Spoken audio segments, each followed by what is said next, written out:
स्तुतामया वरदा वेदमाता प्रचोदयन्तां पावमानि द्विजानाम् आयोः प्राणं प्रजां पशुं कीर्तिं द्रविणं ब्रह्मवर्चसं मह्यं दत्वा व्रजत ब्रह्मलोकम्।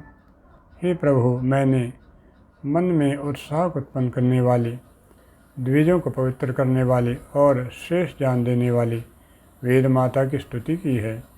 मैंने वेदों का अध्ययन किया है। आप मुझे आयु, प्राण, प्रजा, पशु, यश, ऐश्वर्य और ब्रह्म तेज से युक्त करके मुक्ति प्रदान करने की कृपा करें। वेद सब सत्य विद्याओं का पुस्तक है। वेद का पढ़ना पढ़ाना और सुनना सुनाना सवारियों का परम धर्म है। ओम विश्वानि देव सवितृदुरितानि पराशुव यद्भद्रं तन्न आशुव। आइए आज गाय के बारे में कुछ चर्चा करते हैं।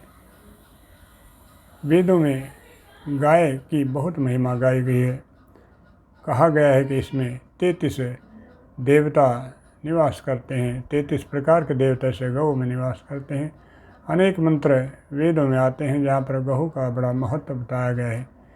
गऊ एक प्राणी भी है जो दूध देता है और उसके दूध से अनेक पदार्थ बना सकते हैं। गाय का दूध और उससे बने सब पदार्थ बहुत उपयोगी हैं। शरीर के स्वास्थ्य के लिए बहुत उपयोगी हैं, बड़े लाभकारी हैं। गाय का गोबर और मूत्र इत्यादि भी बहुत लाभकारी हैं, बहुत गुणकारी हैं।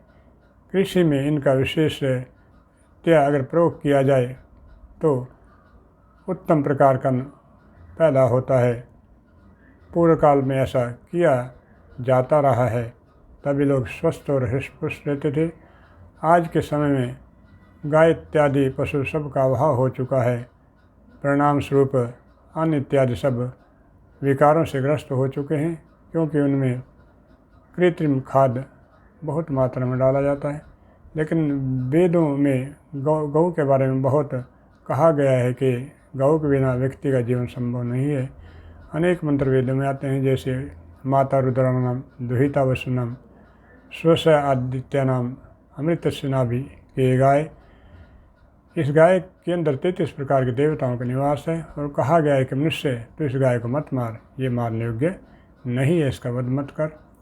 इसी प्रकार यजुर्वेद के प्रथम मंत्र में ही गाय की बहुत महिमा गाई गई है। आइए इस मंत्र का अर्थ सहित स्वाध्याय करते हैं। ओम ईशे त्वोर्जे त्वा वायवस्देव सविता प्राप्रियतु शेषतमाय कर्मणा आप्याय ध्वम अघन्येन्द्राय भागम प्रजावते नमेवायक्ष्मा मावस्तेन ईशता मागस्वं सो ध्रुवस्मिन् गोपतिः स्यात् बहवीर यजमानस्य पशून् पाहि। अर्थ, हे गौ जाति, तुझको धन संवर्धन और अन्न की प्राप्ति के लिए सेवन करता हूँ। अवध्य गौ तुम वायु के समान प्राणदात्री हो। सकल जगत उत्पादक प्रभु तुम्हें यज्ञ आदि सर्वश्रेष्ठ कर्म के हेतु प्राप्त कराए।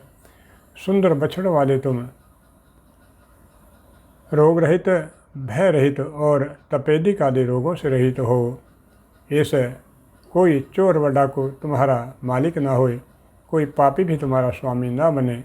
इस धार्मिक यज्ञकर्ता के पास तुम बहुत मात्रा में चिरकाल तक रहने वाली हो।